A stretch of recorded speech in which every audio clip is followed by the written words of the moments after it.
To AD smart classes. आप सभी का एडी स्मार्ट क्लासेस में स्वागत है। आज हम लोग इंडियन पॉलिटी, भारतीय राज्य व्यवस्था के बहुत ही महत्वपूर्ण टॉपिक को देखेंगे। उनमें से संवैधानिक निकाय, कॉन्स्टिट्यूशनल बॉडी, और गैर संवैधानिक निकाय, नॉन कॉन्स्टिट्यूशनल बॉडी के बारे में एक एक करके जानते हैं। कौन सी संवैधानिक बॉडी है, कौन सी गैर संवैधानिक बॉडी है। अच्छा, इनसे प्रश्न परीक्षाओं में सीधा पूछा जाता है बिना घुमाए फिराए कि निम्नलिखित में से कौन सी संवैधानिक निकाय है, कौन सा असंवैधानिक निकाय। इसलिए हमारी परीक्षा की नज़र से इनको जानना बहुत ही ज़रूरी है। चलिए शुरू करते हैं अब एक एक कर पहले कॉन्स्टिट्यूशनल बॉडीज़। कॉन्स्टिट्यूशनल बॉडीज़ कौन कौन सी हैं? इलेक्शन कमीशन, निर्वाचन आयोग। हमारे संविधान में आर्टिकल 324 में इनको रखा गया है। आर्टिकल 324 में इनमें एक मुख्य निर्वाचन आयुक्त होता है और अन्य आयुक्त होते हैं। इनका कार्यकाल 6 वर्ष या 65 वर्ष की आयु तक होता है। 6 वर्ष या 65 वर्ष की आयु तक होता है इनका कार्यकाल।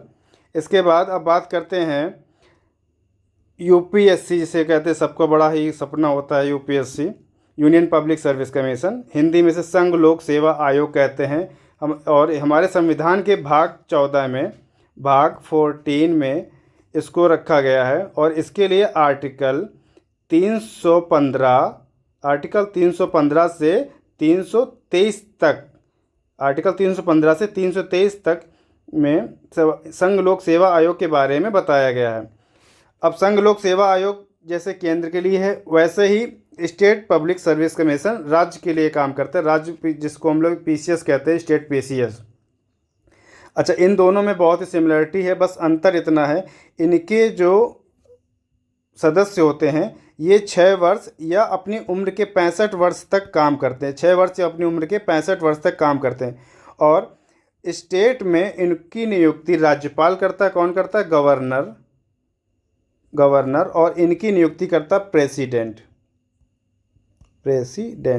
सिमिलर प्रेसिडेंट ही इनको उनके पद से हटा सकता है। उसी तरीके से स्टेट के जो राज्य लोक सेवा आयोग के जो सदस्य हैं उनको गवर्नर उसी तरीके हटाता है। इनका प्रोसेस बिल्कुल सेम है। अब बात करते हैं फाइनेंस कमीशन की, वित्त आयोग की। वित्त आयोग आर्टिकल 280 में रखा गया है संविधान में। और इसका गठन हर 5 वर्ष या उससे पहले किया जा सकता है। 5 वर्ष से उससे पहले किया जा सकता है। और इसके सदस्यों का जो नियुक्ति होती कौन करता है? राष्ट्रपति। सदस्यों की नियुक्ति करेगा राष्ट्रपति। इसमें 1 इनका मुख्य सदस्य और 4 इनके अन्य सदस्य होते हैं।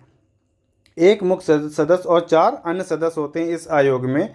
इसके बाद बात करते हैं goods and service tax council, वस्तु एवं सेवा कर परिषद। हम इसको संविधान में 101 कॉन्स्टिट्यूशनल अमेंडमेंट एक्ट, इसको हिंदी में कहते हैं संविधान संशोधन अधिनियम। और इसको आर्टिकल 279 ए में रखा गया। आर्टिकल 279 ए में रखा गया है। साथ ही साथ जीएसटी को लागू किया गया था 1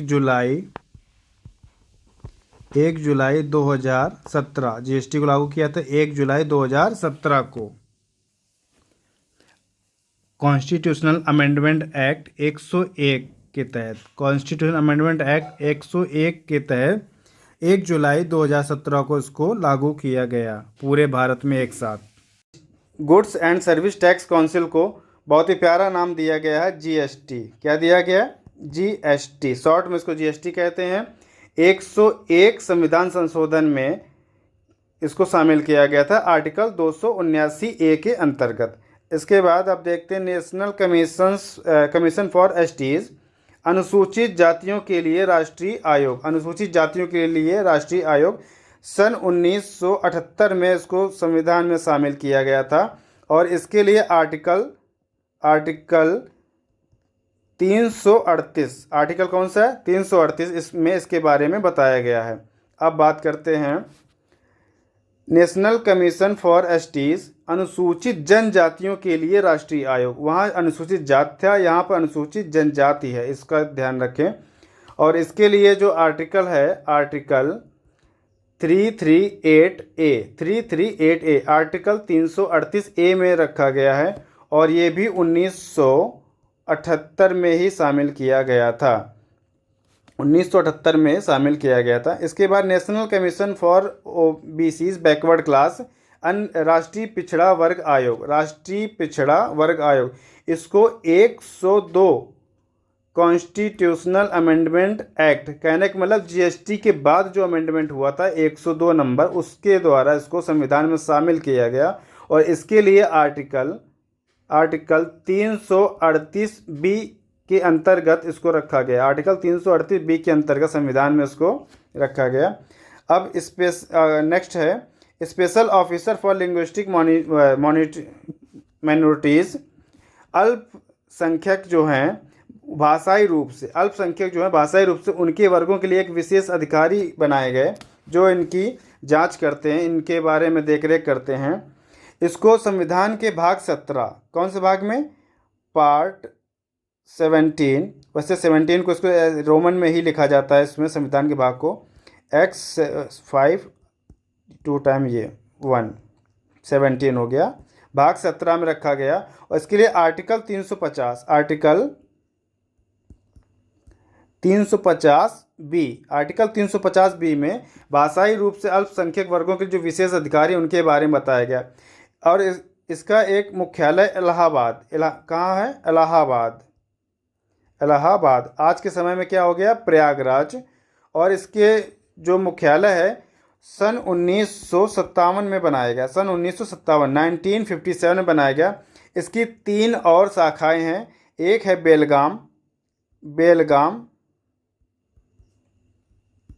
बेलगाम कर्नाटक,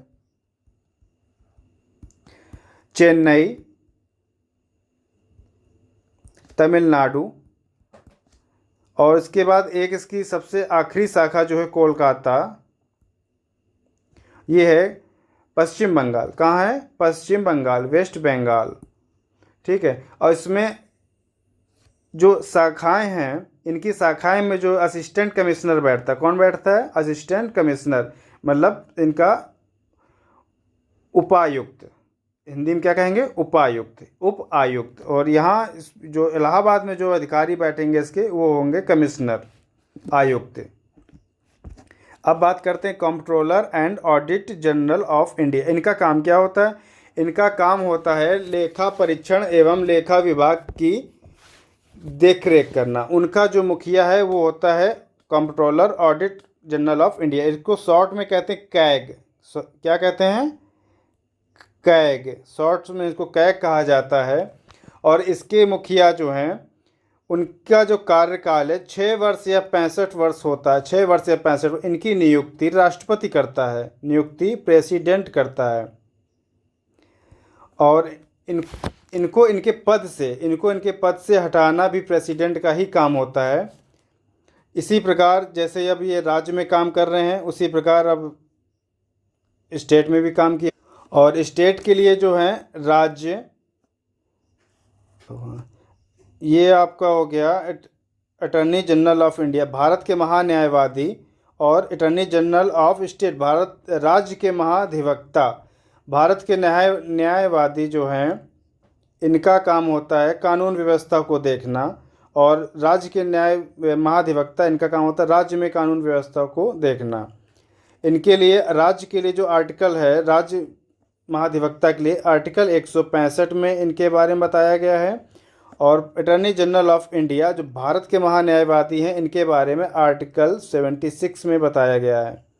अब बात करते हैं आगे, कॉन्स्टिट्यूशनल बॉडीज़ यहाँ से हमारी ख़त्म हुई। अब आता है non constitutional bodies. Non constitutional body, गैर संवैधानिक निकाय, हिंदी में क्या कहेंगे, गैर संवैधानिक निकाय। इसमें है पहला नीति आयोग, पहले से योजना आयोग के नाम से जानते थे, किसके नाम से, योजना आयोग। अब इसे नीति आयोग के नाम से जाना जाता है। नीति आयोग 1 जनवरी 2015 को बनाया गया। इसका नाम 1 जनवरी 2015 को रखा गया। इसके अध्यक्ष होते हैं प्रधानमंत्री, प्राइम मिनिस्टर, और साथ ही साथ इसका जो काम होता है भारत में लागू होने वाली योजनाओं को लागू करना, बनाना और उनका क्रियान्वयन करना। क्रियान्वयन मतलब जगह जगह उनका देखना और लागू करना। अब बात करते हैं नेशनल ह्यूमन राइट्स कमीशन, राष्ट्रीय मानवाधिकार आयोग। इसके राष्ट्रीय मानवाधिकार आयोग कार्यकाल इनका मात्र 3 वर्ष। इनके सदस्यों का कार्यकाल 3 वर्ष या उनकी आयु 70 वर्ष तक पूर्ण होने तक, आयु 70 वर्ष तक पूर्ण होने तक या 3 वर्ष, जो पहले हो जाए उस समय वो अपने पद से हट जाएंगे। इसमें 1 सदस्य व 5 अन्य सदस्य होते हैं। 1 सदस्य व 5 अन्य सदस्य होते हैं। इसका गठन 1931 में किया गया। कब किया गया? 1931 में इसका गठन किया गया था। इसका काम होता है जो मुद्दे राज्य सूची और समवर्ती सूची में आते हैं उनकी जांच करना। जो मुद्दे राज्य सूची और समवर्ती सूची में आते हैं उनकी जांच करना। अब बात करते हैं आगे स्टेट ह्यूमन राइट कमीशन, राज्य के मानवाधिकार आयोग। यहाँ पर राज्य के मानवाधिकार आयोग में 1+2 यानी 1 मुख्य सदस्य और 2 अन्य सदस्य होते हैं। इनका भी काम जैसे राज्य में, केंद्र में ह्यूमन राइट्स के कमीशन के अधिकारी करते हैं, वैसे ये राज्य में अपना काम करते हैं। Central information bureau, central information commission के बारे में देखते हैं। केंद्रीय सूचना आयोग और सेम इसी तरीके स्टेट इंफॉर्मेशन कमीशन, राज्य सूचना आयोग। इनका काम होता है कि कोई भी व्यक्ति इस आयोग के माध्यम से कोई सूचना अगर सरकार से मांगनी है तो इनके अधिकार में जाकर वो मांगेगा। इनका गठन 2005 में हुआ था। कब हुआ था? 2005 में। प्रारंभ में इसमें 5 सदस्य थे, पर 2019 में इनमें सदस्य हो गए हैं 6। पहले कितने थे? 5। इनका कार्यकाल 65 वर्ष तक होता है। कितने तक होता है? 65 ईयर्स, या जब तक केंद्र सरकार चाहे। इनके कार्यकाल 65 वर्ष या केंद्र सरकार जब तक चाहेगी तब तक इनको रखेगी। साथ ही साथ स्टेट इंफॉर्मेशन कमीशन में थोड़ा सा बदलाव ये है कि इनके सदस्यों की संख्या कभी भी, एक तो इनका मुख्य सदस्य होगा, इसके बाद जो अन्य सदस्यों की संख्या 1+2 तो मिनिमम होना चाहिए, जो अभी हम बात कर गए। लेकिन कभी भी अन्य सदस्यों की संख्या 10 से अधिक नहीं हो सकती, 10 से ज़्यादा नहीं हो सकती। इस बात का ध्यान रखें। अब आगे बात करते हैं अगला सेंट्रल विजिलेंस कमीशन। केंद्रीय सत्कर्ता आयोग। केंद्रीय सत्कर्ता आयोग, इसका गठन 1964 में किया गया। कब किया गया? 1964 में। इसमें 1 मुख्य अधिकारी और 2 अन्य इसके सदस्य होते हैं, यानी 1 मुख्य अधिकारी, मुख्य सदस्य, 1 मुख्य आयुक्त हो गया, 1-2 उसके सहायक सदस्य हो गए। इनका कार्यकाल 4 वर्ष या उम्र की 65 वर्ष तक होता है। जो पहले हो जाएगा उसी अनुसार इनको अपने पद से नियुक्ति, मतलब कि अपने पद से इनको हटना, इनका रिटायरमेंट हो जाएगा। अब बात करते हैं CBI, central bureau of investigation, केंद्रीय अन्वेषण ब्यूरो। इसका गठन 1963 में हुआ था, CVC से पहले। इसको शॉर्ट में CVC भी कहते हैं, CVC सेंट्रल विजिलेंस कमीशन। इसका गठन, CBI का गठन 1963 में हुआ था। अगला है लोकपालन लोकायुक्त। फिर है NIA, शॉर्ट में NIA कहते हैं, नेशनल इन्वेस्टिगेशन एजेंसी, राष्ट्रीय अन्वेषण अभिकरण। इसका गठन मुंबई हमले के बाद किया गया। 26/11 का जो आक्रमण था मुंबई में, उसके बाद इसका गठन किया गया। और इसको किस एक्ट के थ्रू लागू किया गया? NIA 2008। और इस एक्ट के तहत बनाया गया और लागू हुआ था। ये NIA जो अपने कार्यभार इसने संभाले वो है 2009 से। अब सबसे अंत में आता है गैर संवैधानिक में national disaster management authority, NDMA, राष्ट्रीय आपदा प्रबंधन प्राधिकरण। इसकी ज़रूरत कब पड़ी? इसकी ज़रूरत इसका गठन 1999 में किया गया। इसका काम होता है आपदाओं के समय में सेनाओं की मदद करना और साथ ही साथ जनता की मदद करना। जैसे कहीं कोई भूकंप आ जाए, कहीं कोई जो है चक्रवात आ जाए, तो उस कंडीशन में ये एनडीएमए की टीम काम करती है। आपदा के समय में आपदा में मदद करना। आपदा प्राकृतिक भी हो सकती है और गैर प्राकृतिक यानी मानव निर्मित, गैर प्राकृतिक भी हो सकती है। ठीक है, इसका क्या काम हो गया? तो इसमें मदद करना। तो इस प्रकार हम लोगों ने पढ़ा भारतीय संविधान में हम लोगों ने पढ़ा कि कॉन्स्टिट्यूशनल बॉडी और नॉन कॉन्स्टिट्यूशनल बॉडी के बारे में कि कौन क्या है।